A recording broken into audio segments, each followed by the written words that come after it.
இறால் எடுத்தீங்கன்னா, இந்த மாதிரி செஞ்சு சாப்பிட்டு பாருங்கள். அவ்வளோ சூப்பராக இருக்கும். ஒரு பேனில் ஆயில் போட்டுக்கலாம். பட்டை, ஏலக்காய், கிராம்பு, பச்சை மிளகா, பெரிய வெங்காயம் நீல வாக்கில் கட் பண்ணி சேர்த்துக்கலாம். முழு மிளகு 1 ஸ்பூனு, மல்லி புதினா 1 கைப்பிடி, தக்காளி 3 பழம் இந்த மாதிரி கட் பண்ணி சால்ட்டு சேர்த்து வதக்கி விட்டுறலாம். சின்ன வெங்காயம், இஞ்சி, பூண்டு, பட்டை, ஏலக்காய் போட்டு அரைச்ச பேஸ்ட்டு இது கூடவே சேர்த்து நல்லா வதக்கி விட்டுருங்க. 3 பழம் தக்காளி அரைச்சி சேர்த்துக்கலாம். Red chilli powder, turmeric powder இதை மட்டும் சேர்த்து நல்லா வதக்கி விட்டுருங்க. எண்ணெய் நல்லா பிரிஞ்சு வர வரைக்கும் இந்த மசாலாவை குக் பண்ணுங்கள்.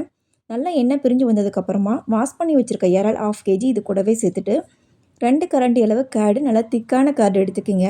இது கூடவே நல்லா மிக்ஸ் பண்ணி விட்டு ஒரு 10 நிமிஷம் வேக விட்டுருங்க.